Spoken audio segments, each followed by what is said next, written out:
63 aspirantes estaban de pie en el vestíbulo acristalado del edificio Nexara, amplios, pulidos, todos vestidos de negro. Entonces la puerta giró y entró Dominic Shaw, camisa arrugada. Von Gimpe, detrás de él una niña de 6 años que abrazaba un conejo de peluche blanco. Las risas estallaron de inmediato. Alguien dijo que parecía la entrada a la guardería. Dominic no se dio la vuelta. Bajó a su hija, le alisó el pelo una vez y entró en la sala. 30 segundos después, Logan Cross, 115 kilogramos, campeón regional de MMA, estaba boca abajo en la lona. Nadie rió después de eso, ni siquiera Giselle Park, que se había acercado lo suficiente para verlo todo, con el corazón latiéndole más rápido de lo que estaba dispuesta a admitir. El hombre del que se burlaban se convertiría en el único que se interpondría entre ella y todo lo que estaba a punto de perder. Aquel lunes por la mañana había comenzado como cualquier otro en el edificio Nexara, 42 pisos de cristal azul que se alzaban sobre el lado este de la ciudad, sede de una de las empresas de tecnología de seguridad más discretamente poderosas de la costa este. Pero ese día, la primera planta se había transformado en algo completamente distinto. 63 candidatos llenaban el vestíbulo en 2 largas filas, cada uno cuidadosamente seleccionado, cada uno llegando con la postura particular de un hombre que creía ser la respuesta obvia a la pregunta formulada. Expolicías, luchadores profesionales, excontratistas militares, hombres que habían pasado años cobrando por parecer peligrosos y se habían vuelto muy buenos en ello. El aire olía a ambición y betún para zapatos. Entonces la puerta giratoria dio la vuelta y entró Dominic Shaw. Hunter Boss cruzó el vestíbulo antes de que el empleado de registro pudiera hablar. Tenía 38 años. Era corpulento, con la particular confianza de un hombre que creía haber ganado ya una competición que aún no había terminado. Como jefe de seguridad interino del grupo Nexara, Hunter tenía motivos para estar inquieto por la prueba de hoy, y había optado por dejar que esa inquietud se manifestara como crueldad. Se detuvo justo delante de Dominic, lo suficientemente cerca como para notar la diferencia de tamaño. Esto no es una guardería, amigo. La entrada al preescolar está en el sótano. Más risas desde las sillas. Logan Cross, sentado en la primera fila con los brazos cruzados y una pierna estirada como si fuera dueño del lugar, asintió lentamente. Logan era un luchador profesional de MMA de 115 kilogramos que había ganado 3 campeonatos regionales en los últimos 4 años. También era la opción más obvia para este puesto, y lo sabía. Había estado disfrutando de la mañana. Dominic miró directamente a Hunter. Su voz no denotaba agresividad. Tengo una cita a las 9:00. Mi nombre está en su lista. Hunter revisó la tableta. Algo se movió en su rostro, una breve tensión que disimuló rápidamente. El nombre de Dominic Shaw figuraba en la parte superior de la lista de candidatos, añadido a última hora de la tarde del domingo, añadido personalmente por Giselle Park, directora ejecutiva de Nexara Group. Hunter tocó la pantalla y le devolvió la tableta al empleado sin dar explicaciones. Señaló hacia el salón principal, con un breve movimiento de su barbilla. Luna fue acompañada a una pequeña sala de espera cerca del mostrador de recepción, donde un empleado subalterno había colocado libros para colorear y una mesa baja. Se sentó, colocó a Pepper en la silla a su lado, abrió una página en blanco y comenzó a dibujar en silencio. Dominic entró al salón principal. La primera ronda no se trataba de fuerza, se trataba de criterio. Cada candidato tenía 3 minutos en un escritorio de pie, un entrevistador, una lista de preguntas situacionales, sin tiempo para ensayar. Los hombres que precedieron a Dominic llegaron con credenciales plastificadas, registros de servicio impresos, fotografías enmarcadas de ellos mismos con clientes notables. Un hombre había traído una carpeta de 12 páginas. 2 de ellas comenzaban con la frase: «Llevo haciendo esto durante 15 años». Dominic llegó al mostrador sin nada en las manos. El entrevistador levantó la vista. ¿Su CV? Dominic colocó una sola hoja de papel blanco sobre el escritorio. En ella había un número de teléfono y una línea de texto. «Llame a este número si necesita verificación». El entrevistador lo estudió. Hunter Boss, de pie cerca con los brazos cruzados, dejó escapar un breve suspiro por la nariz, el sonido que hace una persona cuando decide ser paciente de forma teatral. «¿Hablas en serio?», dijo Hunter. «Mucho», dijo Dominic. La segunda parte de la primera ronda fue una evaluación de respuesta. Cada candidato vio un video de 90 segundos de un entorno de amenaza simulado, un espacio de eventos abarrotado, varios actores moviéndose por el encuadre, una figura principal en primer plano, y tuvo 30 segundos para identificar puntos de peligro y proponer un protocolo de respuesta. Logan Cross vio el video, hizo una pausa de 2 segundos y luego identificó 4 de las 6 posiciones de amenaza marcadas. Habló con claridad y autoridad. La sala le dio una aprobación silenciosa. Dominic vio el video una vez. Se puso de pie con los brazos a los lados y dijo: 6 posiciones marcadas, 2 sin marcar. La zona muerta de la cámara detrás de la columna 3 en el lado izquierdo da un ángulo de aproximación no observado de aproximadamente 4 pies, y el hombre de la chaqueta verde ha cambiado la posición de su mano 3 veces desde que comenzó el video. Está cargando algo que aún no ha decidido usar. La sala quedó en silencio durante 2 segundos. Hunter dijo: «Adivinanza afortunada». Dominic no dijo nada. Regresó a su asiento. Arriba, en el piso 38, Giselle Park observaba la transmisión de la sala de evaluación en el monitor sobre su escritorio. Estaba sentada en una silla de respaldo recto, con un bloc de notas sobre la rodilla, en el que no había escrito en los últimos 20 minutos. Su asistente, Madison Cole, estaba de pie cerca de la puerta. «No parece el tipo habitual», dijo Madison con cuidado. «No», dijo Giselle, «no lo parece». 3 semanas antes, un sobre sin marcar había llegado al escritorio de Giselle. Dentro había un documento de 12 páginas, un resumen detallado de un tal Dominic Shaw, historial de servicio, evaluación de habilidades, perfil personal, sin nombre del remitente, sin dirección de retorno. Al pie de la última página, una sola frase mecanografiada: «Lo necesitará». Giselle había comprobado el número del remitente. Aún no había recibido respuesta. En el monitor, Dominic permanecía sentado en su silla con la misma expresión que tenía desde que entró. No estaba aburrido, ni fingía paciencia, simplemente estaba presente. Giselle golpeó su bolígrafo una vez contra el bloc de notas. Luego lo dejó. Cuando el cuadro de la ronda física se publicó en la pizarra del vestíbulo principal, la sala lo leyó con la atención concentrada de hombres que entendían su significado. La mayoría de los enfrentamientos estaban bastante equilibrados. Uno no. Hunter Boss había programado a Dominic Shaw contra Logan Cross. No era casualidad. Hunter había organizado el cuadro él mismo esa mañana y había colocado el enfrentamiento con la particular satisfacción de un hombre que creía estar resolviendo un problema. Si Dominic Shaw, este silencioso y anónimo padre soltero que había aparecido de la nada en la lista personal del director ejecutivo, podía ser eliminado limpiamente en la primera ronda de la evaluación física, entonces todo el asunto podría resolverse antes de que se volviera inconveniente. Logan Cross leyó el cuadro y sonrió. No era una sonrisa cruel. Logan no era cruel por naturaleza. Simplemente no lo veía como una competencia. Los demás candidatos se acercaron al perímetro del área de entrenamiento. Algunos sacaron sus teléfonos. El ambiente en la sala se había vuelto una mezcla entre entretenimiento y juego previo. Iban a ver al grandullón resolver el rompecabezas, y entonces el día volvería a tener sentido.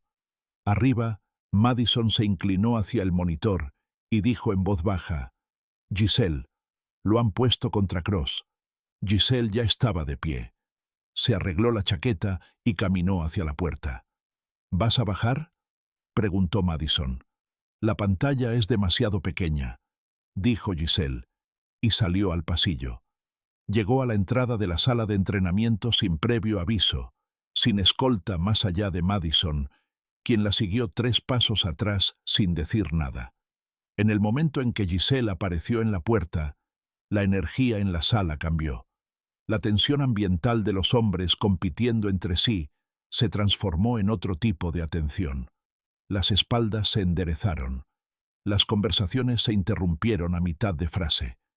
Hunter se dirigió hacia ella de inmediato.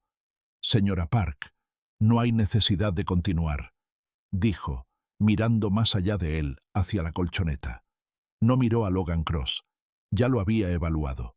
Era lo que parecía: poderoso, experimentado y completamente claro.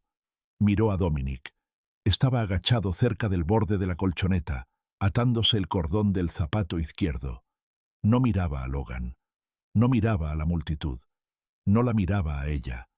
En los 12 años transcurridos desde que Giselle Park se convirtió en la CEO más joven en la historia de Nexara, se había sentado frente a cientos de personas que se esforzaban mucho por impresionarla.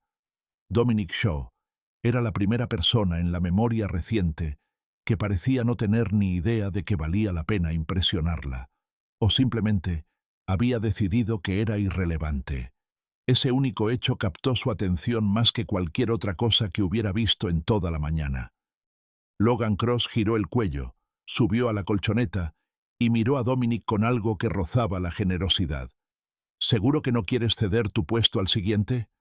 Una leve risa recorrió la sala.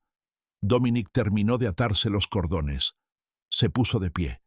No respondió a Logan. No miró al público. Subió a la colchoneta y se giró hacia el centro con la calma de un hombre que ya había decidido lo que iba a pasar y consideraba la decisión insignificante. En la recepción, al final del pasillo, Luna había dejado de colorear. Miraba a través de la estrecha ventana de la pared, observando sin levantarse de la silla. La joven empleada que estaba a su lado miró alternativamente a la niña y a la colchoneta. «¿Tu padre es fuerte?», preguntó la mujer. Luna apretó un poco más a Pepper. «Él no pierde», dijo, «pero él nunca lo dice». El árbitro levantó la mano. La sala contuvo la respiración. El cronómetro empezó a correr. Logan Cross se adelantó inmediatamente. Sin dudarlo. No hubo desmayos durante el calentamiento. Ya había terminado 4 combates esa mañana. Todos en 40 segundos. Todos con la misma secuencia. Acortar la distancia. Establecer el agarre. Controlar el peso. Había funcionado a la perfección cada vez. Ahora lo aplicaba con la confianza de un hombre que repite una fórmula probada. Dominic retrocedió, sin apresurarse ni un paso preciso.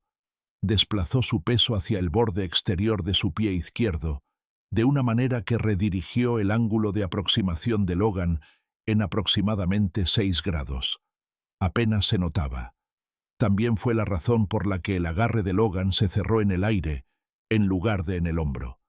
La sala no entendía lo que había sucedido. Logan se recuperó y volvió a atacar. Al 9º segundo, Giselle había dejado de respirar a su ritmo normal. Observaba los ojos de Dominic. No seguían las manos ni los pies de Logan como los ojos de un luchador suelen seguir el movimiento con un enfoque reactivo. Estaban inmóviles. Estaba leyendo algo más profundo. Alguna secuencia de información que se encontraba por debajo del nivel del movimiento individual. Logan atacó de nuevo. Una tercera vez. Cada vez, Dominic le daba una pequeña abertura, un medio paso de aparente vulnerabilidad. Y cada vez, el seguimiento no encontró nada allí. La mano derecha de Giselle encontró el marco de la puerta en algún momento, sin que ella se diera cuenta. En el segundo 17, los ojos de Dominic cambiaron. Una leve contracción, apenas perceptible. Había visto lo que necesitaba ver. Había pasado 16 segundos sin luchar contra Logan Cross. Había pasado 16 segundos estudiándolo. En el segundo 18, Dominic dio un paso adelante en lugar de retroceder. Lo que siguió sucedió demasiado rápido para que la mayoría de la sala lo siguiera con claridad. Un brazo controlaba el codo de Logan en la articulación. El otro hizo un pequeño y decisivo ajuste a su centro de gravedad. No un lanzamiento en el sentido tradicional, sino una redirección tan precisa que el propio impulso de Logan se convirtió en el mecanismo de su descenso. La técnica no era de MMA, no era de boxeo, no era nada que la sala pudiera nombrar con seguridad. Logan Cross, 253 libras, 3 títulos regionales, 4 victorias consecutivas esa mañana, cayó al suelo boca abajo y no se movió. Tiempo total, 27 segundos. Nadie habló.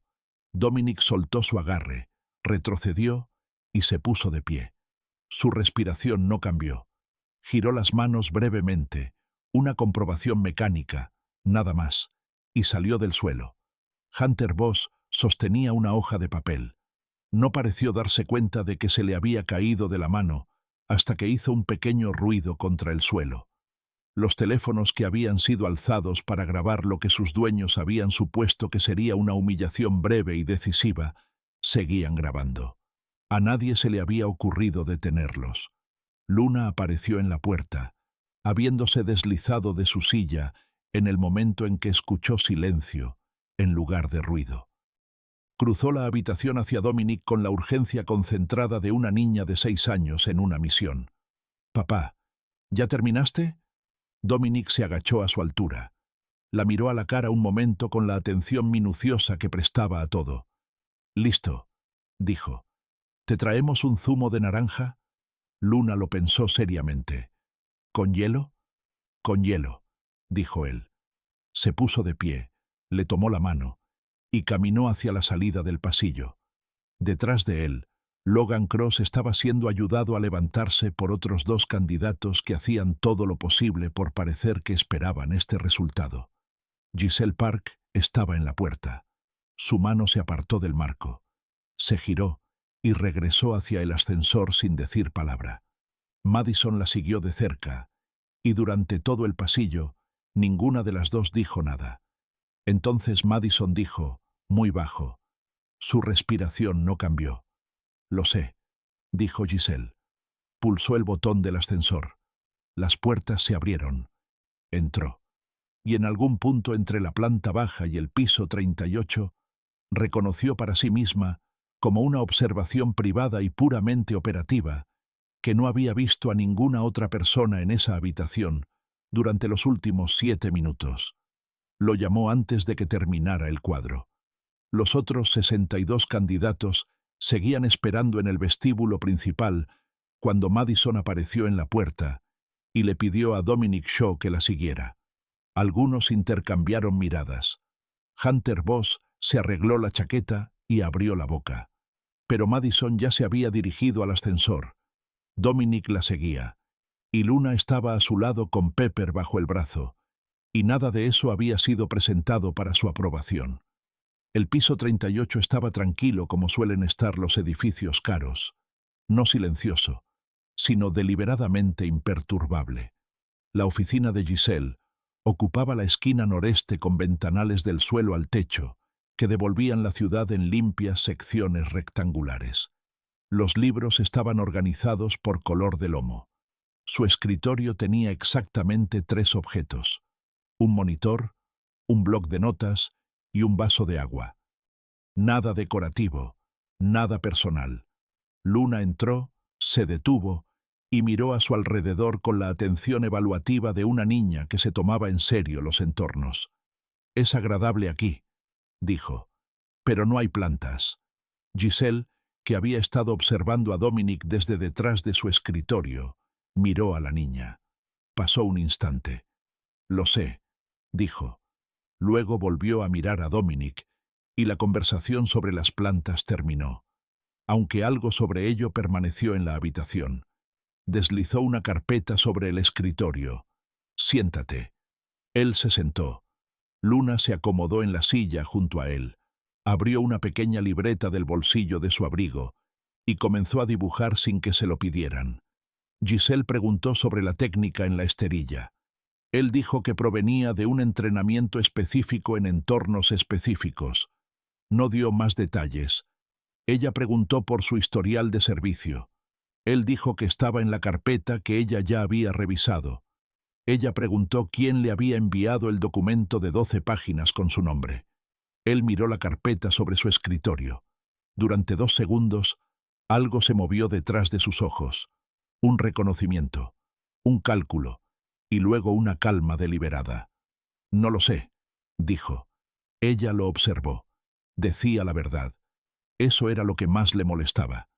«¿Qué salario pides?», preguntó finalmente. Él le dio una cifra. Era razonable, no sospechosamente baja ni inflada. Era la cifra de alguien que había pensado en el valor del trabajo, en lugar de en lo que el mercado pagaría. Firmó el contrato sin renegociar. Abajo, Hunter Boss recibió la noticia en su teléfono. Se quedó en el pasillo fuera del vestíbulo principal. Miró la pantalla durante un buen rato y luego llamó a un número que no aparecía en el directorio de la empresa Nexara. La llamada duró 40 segundos. Después, guardó el teléfono en el bolsillo, se alisó la chaqueta y volvió adentro para concluir el resto de la prueba como si nada hubiera pasado. Los primeros 7 días, Dominic trabajó como una sombra. Se mantuvo exactamente un paso detrás de Giselle, no 2, ni a su lado. Un paso. El posicionamiento era tan preciso que Giselle lo notó el segundo día y no dijo nada porque no había nada que decir al respecto. Era correcto. Así era como debía hacerse. Sabía qué puertas tenían bisagras de retardo antes de llegar a ellas. Leía las salas de reuniones antes de que ella entrara. No de forma ostensible. Solo una pausa de medio segundo en el umbral. Los ojos se movían una vez a través del espacio. Sabía cuándo alguien en una sala estaba tenso antes de que la conversación lo revelara. En 7 años dirigiendo Nexara, Giselle nunca había tenido un equipo de seguridad del que se olvidara porque simplemente funcionaba con tanta naturalidad. Había pasado esos años buscando maneras de sortear a sus guardias. Ahora no se encontraba haciendo eso. También notó que él no la miraba como la gente solía mirarla. El voltaje particular que se producía cuando alguien era consciente de que estaba parado cerca de un director ejecutivo, esa energía de rendimiento de bajo grado, la ligera sobreposición del cuerpo hacia el poder, estaba ausente en él. No estaba posicionado hacia ella porque ella fuera importante. Estaba posicionado hacia ella porque ella era su responsabilidad. La distinción era tan desconocida para ella que tardó 3 días en nombrarla. Al 5.º día, la guardería llamó al mediodía. La niñera habitual de Luna por la tarde tuvo una emergencia familiar y no pudo llevarla. Dominic fue a la puerta de la oficina de Giselle y habló brevemente con Madison. Luego Madison entró y le contó a Giselle lo que había sucedido, presentándolo como una complicación logística que requería su ausencia por la tarde. Giselle dijo, «Tráela aquí». Madison hizo una pausa. Giselle ya se había vuelto hacia su pantalla. Luna llegó 45 minutos después con su mochila y su kit para colorear. Saludó a Giselle, puso a Pepper en la esquina del sofá de la sala de espera, se sentó con sus materiales y trabajó en silencio durante toda la tarde sin interrupción. A las 4:30, caminó hacia la puerta abierta de la oficina de Giselle y extendió un trozo de papel doblado. Giselle lo abrió. Era un dibujo a crayón. 3 figuras frente a una casa. Una figura alta con líneas oscuras que simulaban una chaqueta. Una figura con cabello largo y un vestido gris. Una figura pequeña que sostenía algo blanco y redondo, que presumiblemente era Pepper. Frente a la casa había un árbol con hojas verdes y lo que parecían ser manzanas o posiblemente adornos. El cielo era amarillo. Giselle lo miró durante un buen rato. Lo dobló con cuidado y abrió el cajón superior izquierdo de su escritorio y lo guardó dentro. No lo puso en el contenedor de reciclaje debajo del escritorio, donde se depositaba el papel sin relevancia operativa. Esa noche, Giselle recibió un correo electrónico de una dirección anónima. El mensaje tenía 9 palabras. Te están vendiendo, y aún no lo sabes. Adjunto había una captura de pantalla de una cláusula de un contrato que había firmado 6 meses antes, un acuerdo marco de fusión con Vantage Tech, liderado por Isaac Crane. La cláusula tenía un pequeño marcador de sección en la parte inferior, sección 9. Llamó a su equipo legal. Su abogado principal de contratos no contestó. Su asistente volvió a llamar 40 minutos después con una explicación que parecía cuidadosamente elaborada. Giselle se sentó en su escritorio después de la llamada y miró la declaración de misión enmarcada en la pared frente a ella sin verla. Dominic estaba de pie cerca de la ventana. Había estado allí desde que ella terminó la llamada. Ella dijo, ¿sabes algo sobre esto? Él dijo, todavía no lo suficiente, pero estoy investigando.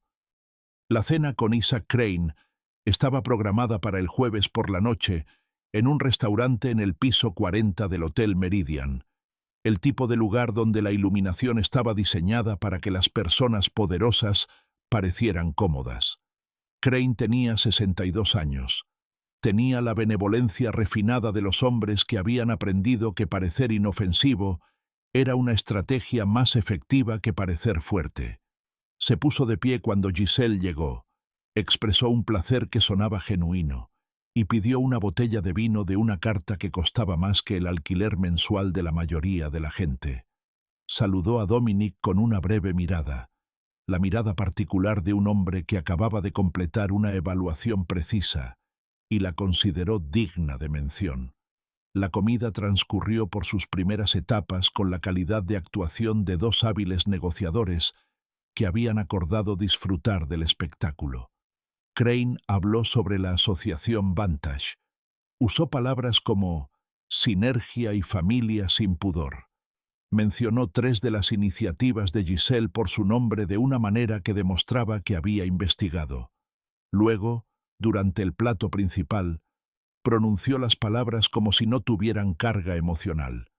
Los puntos de referencia del 4º trimestre, por supuesto, serán el momento natural de alineación dada la sección 9.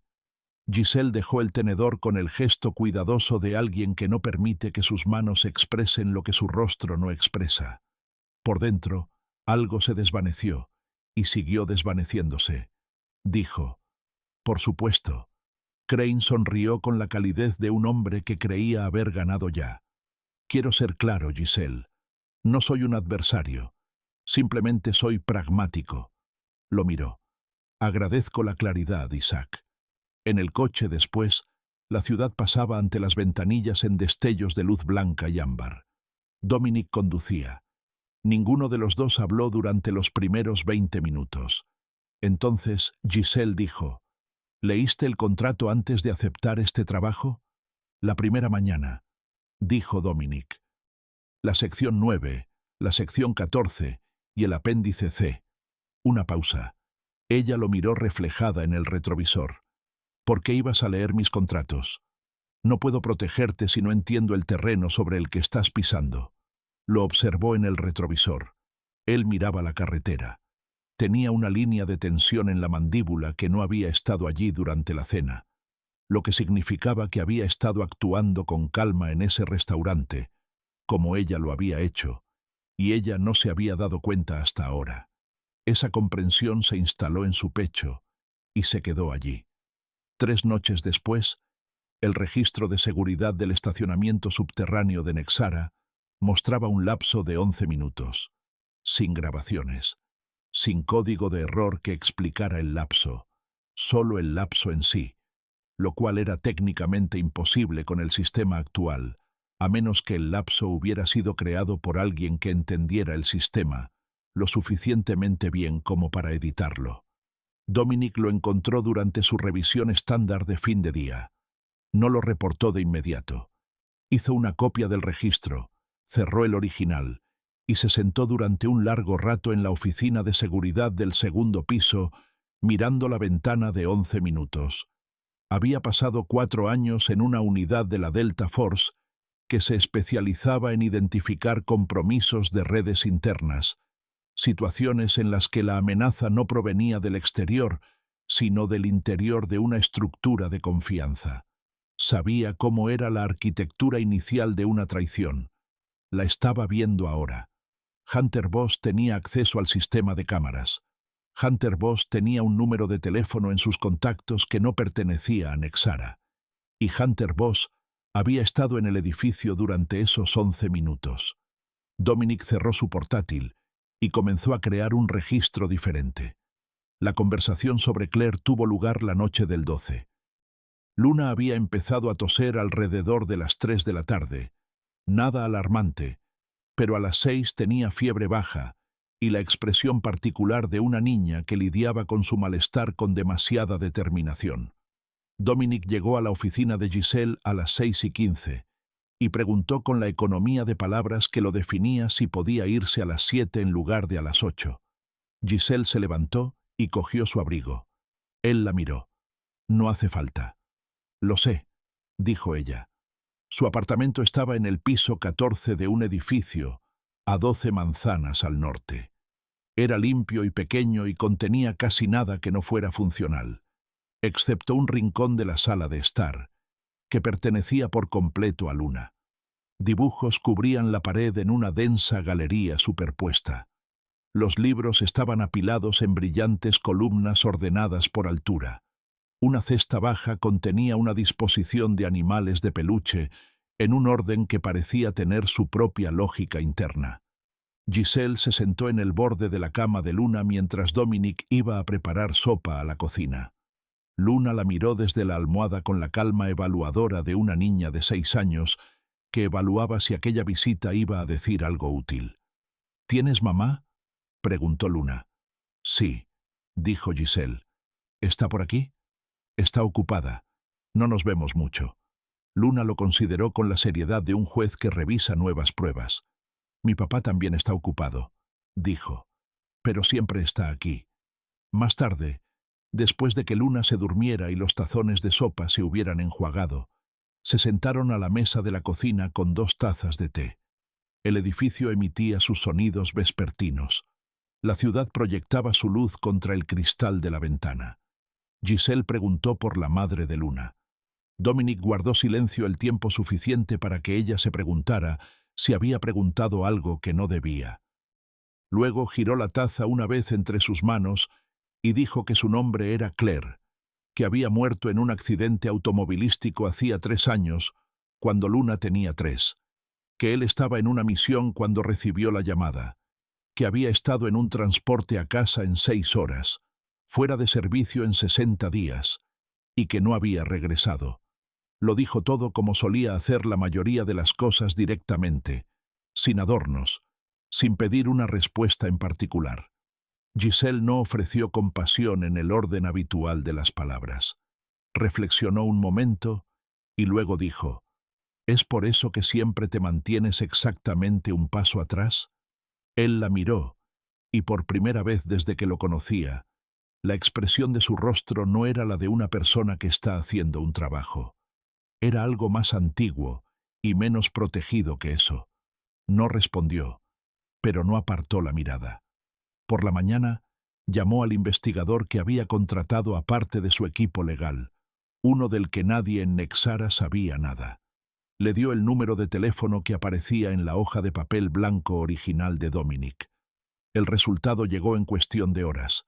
El número pertenecía a un general de brigada retirado llamado Samuel Holt, quien había comandado la unidad de Dominic durante los últimos 2 años de su servicio. Holt era quien había enviado el documento de 12 páginas. Holt sabía de Crane. Holt lo sabía desde hacía más tiempo que ella. Giselle leyó el nombre en el informe y se recostó en su silla. Miró al techo por un momento y luego se dijo a sí misma, en la oficina vacía, la única frase que le pareció acertada. «He estado rodeada y no lo vi». La sesión de emergencia de accionistas llegó un martes.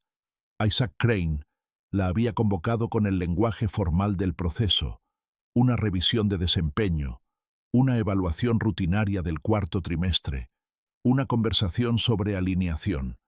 Pero Dominic ya llevaba 11 días siguiendo la actividad periférica. Lo que vio en las 48 horas previas a la reunión no se ajustaba a la rutina. 2 de los ascensores de servicio del edificio habían sido utilizados fuera del horario laboral con credenciales de mantenimiento que no habían sido verificadas mediante el sistema estándar. 3 visitantes externos se habían registrado con el nombre de una consultora que no figuraba en la base de datos de proveedores de Nexara. Y el lunes por la noche, los sensores de movimiento del piso 38 registraron una anomalía de 6 segundos en el pasillo este, 6 segundos durante los cuales detectaron presencia, y luego dejaron de detectarla, lo que significaba que habían sido manipulados en lugar de engañados. Dominic reconstruyó la situación pieza por pieza en la pantalla de la oficina de seguridad, y la imagen que surgió fue esta. Alguien planeaba acceder al servidor central de Nexara durante la sesión de accionistas, cuando todos los responsables de la toma de decisiones de la empresa estarían en una misma sala, concentrados en un solo problema y mirando en una misma dirección.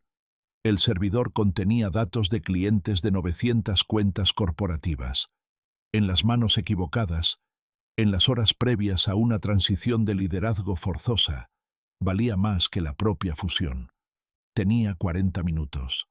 Se movió por el edificio como le habían enseñado, sin correr, sin llamar la atención, sino con la eficiencia particular de una persona que ha decidido una ruta y se ha comprometido con ella por completo. Despejó los pisos inferiores, confirmó que la sala de juntas estaba asegurada, colocó a Madison al lado de Giselle y subió al piso 38 por la escalera de incendios en la parte trasera del edificio. Ya estaban allí, 4 de ellos, profesionales y sin prisa, avanzando hacia la sala de servidores con la confianza de personas a las que se les había dicho que el piso estaría despejado. No estaba despejado. Lo que siguió no fue una larga pelea. Las peleas largas ocurrían cuando había incertidumbre sobre el resultado.